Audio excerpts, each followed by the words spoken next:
Mr. Ronald James Padavona nasceu nos anos 40 nos Estados Unidos. Ele não começou tocando em bandas de heavy metal como muitos aqui podem achar. Na verdade mesmo, ele começou tocando em bandas de rockabilly. Mas nenhuma teve grande sucesso. O começo de carreira você sabe como é que é. Mas em 67 ele acerta o primeiro tiro e nasce a primeira banda que começa a dar frutos para ele. O The Electric Elves, que depois virou só The Elves e por fim eles encurtaram somente para Elf.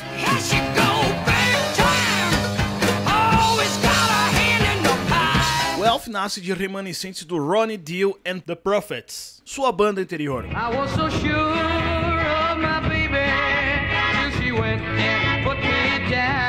Quando essa banda acaba, ele e Nick Pantas acabam formando este novo projeto. Mas um acidente acaba ceifando a vida do guitarrista e a banda decide não substituí-lo. E alguns membros mudaram de posição. E eles contrataram o Mike Lee para assumir o posto de tecladista no lugar de Tyler, que assumiu a guitarra no lugar do falecido Pantas.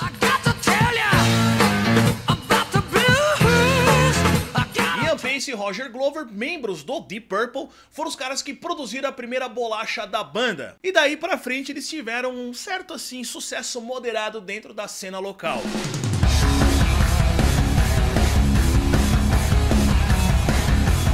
Eles fizeram aberturas de shows para o Purple e o Dio chegou a tocar em várias posições dentro da banda, tanto cantando como tocando guitarra e baixo. David Feinstein sai do Elf e funda o The Rods, banda que teve um pouco mais de expressividade e acabou fazendo shows com Iron, Judas e pegou a estrada com Metallica também.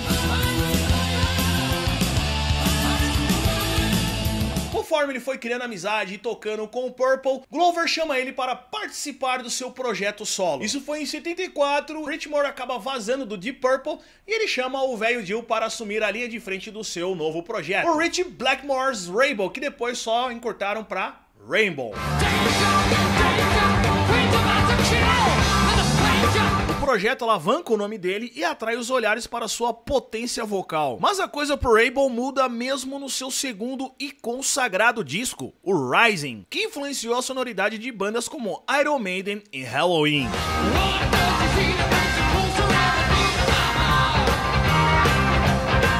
Esse disco é um marco tanto na história do metal, como também, claro, na carreira do Dio. Nesse disco os riffs são marcantes e a influência de música clássica também é gritante, bem como também a coisa de letras medievais dão um tempero a mais para esta bela obra.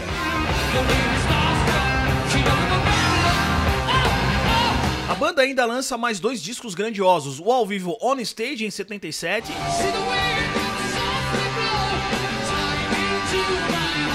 e o Long Live Rock and Roll em 78. Depois disso, Ronnie sai da banda.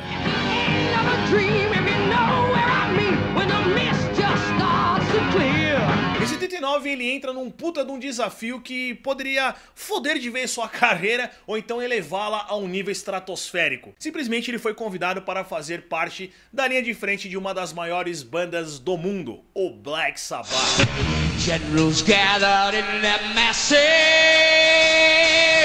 Ele não somente assumiu o lugar do Ozzy ou emulou o que o antigo vocal fazia, ele também muda completamente o estilo de som da banda, marcando uma reviravolta em tudo que eles haviam feito até então. Iommi assume isso no livro The History of Black Sabbath, Wheels of Confusion.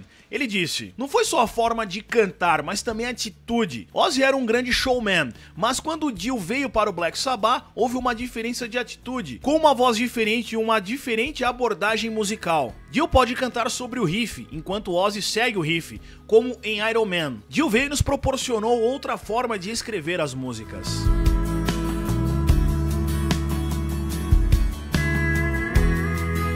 Foi também nessa mesma época que ele popularizou o famoso Horns Up, ou o chifrinho com as mãos. I'm of Italian extraction, and I would always see my grandmother when I was a little kid, you know, with her holding my hand and walking down the street. She would see someone and go, and eventually learned that it was called the Maloik, and the Maloik was someone was giving us the evil eye, so she's giving it protection against the evil eye. Legal, agora que ele entrou pro Black Sabbath, era hora de queimar algumas bolachas novas, e em 80 saiu Heaven and Hell, que pegou o 9º lugar dos mais vendidos na Inglaterra e a 28ª posição nos Estados Unidos. Essas posições foram as melhores desde o lançamento de Sabotage em 75, e ele ainda grava mais 2 discos com a banda, o Mob Rules de 81 e o Live Evil de 82.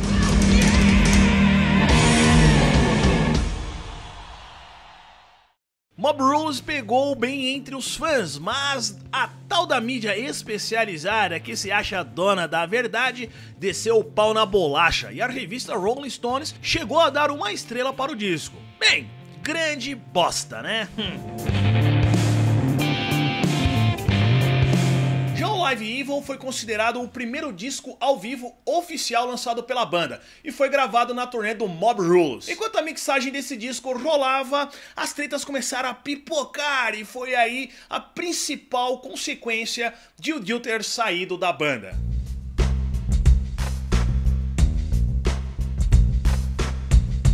As tretas entre Iommi, Geezer e Dio em relação às fotos ilustrativas do disco e a própria mixagem dele resultou no desligamento do vocalista.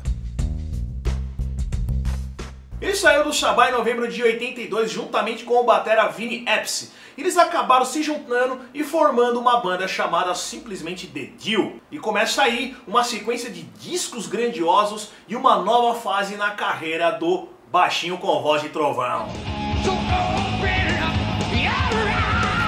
A história da banda acumula grandes clássicos e um total de 10 discos ao longo de sua existência. Mas embora sejam sequências muito boas de discos, o crédito maior fica para o mais aclamado e clássico de todos, o Holy Diver.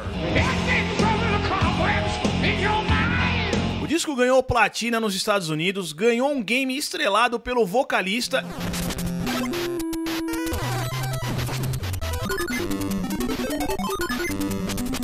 e anos depois, em 2017, ele pegou o 16º lugar de melhor álbum de metal de todos os tempos pela revista Rolling Stones. Bom, o Dio ainda voltaria mais 2 vezes para o Sabá, sendo a primeira vez quando eles lançaram, em 92, o The Humanizer.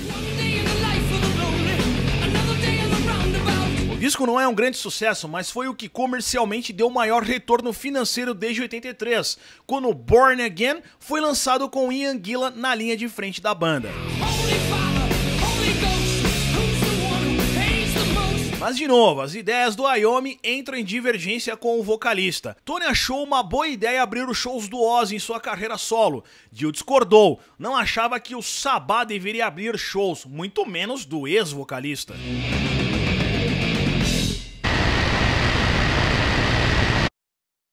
Uma curiosidade, quando o Dio larga a banda novamente, o Sabá teve 2 shows com o Rob Halford na linha de frente do vocal. E na segunda apresentação o Ozzy cantou 4 músicas, marcando a primeira reunião deles desde 85 no Live ID, quando tocaram algumas músicas do Sabá. Mas a história de amor entre a banda e o Dio toma uma nova história, toma um novo curso em 2006, quando a Rhino Records lança uma coletânea chamada Black Sabbath The Dio Years. E aí eles se reúnem juntamente com o Vinny Appice para fazer 3 músicas inéditas e inserir dentro da coletânea. Músicas feitas, disco lançado e o sucesso na vendagem anima os rapazes que resolvem fazer uma tour mundial. E a single que deu um empurrão para isso foi a The Devil Cried.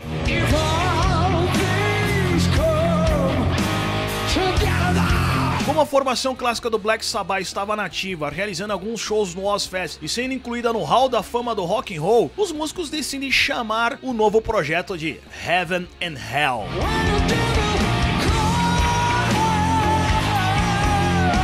Eles ainda lançam um disco em 2009 chamado The Devil You Know, e em maio do mesmo ano eles iniciam a segunda turnê lá em Bogotá com um novo nome, a Bible Black Tour, que inclusive passou por 4 cidades aqui do Brasil. Mas infelizmente esse foi o último registro do velho baixinho com voz de trovão.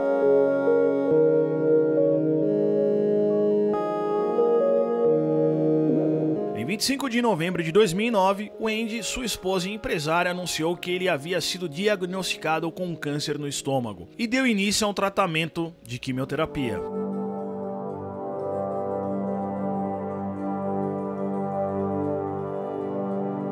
Em março de 2010, o Andy publicou nas redes sociais que ele estava bem e o tumor principal estava reduzindo o tamanho. Dio conseguiu pegar a doença no estágio inicial e tinha diminuído a frequência de shows, quando em 4 de maio de 2010, o Heaven Hell anuncia o cancelamento de todos os shows por conta do estado de saúde do frontman.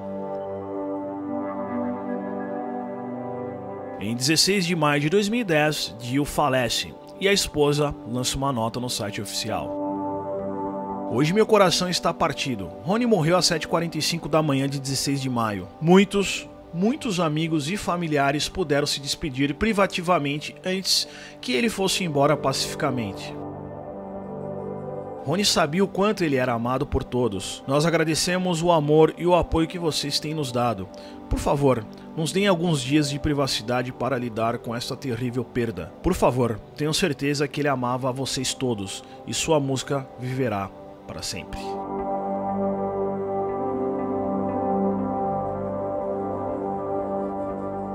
Eis o fim de um dos maiores vocalistas do mundo do heavy metal. Eu vinha me interessar pela obra do Dio depois que ele morreu, não por aclamação, sabe, aquela consequência, porque o cara morreu, comecei a curtir as coisas, não. Isso porque minha cabeça já estava mais aberta, né? Você vai ficando mais velho, como eu disse, e você fica aberto a várias outras coisas aí. Ainda temos a sua obra imortalizada, intacta no tempo, mas toda vez que eu lembro que ele morreu, cara, o olho mareja, velho. E assim como o Lemmy, os irmãos Abbott e uma série de outros caras aí que infelizmente já morreram, a falta que eles fazem é gigantesca.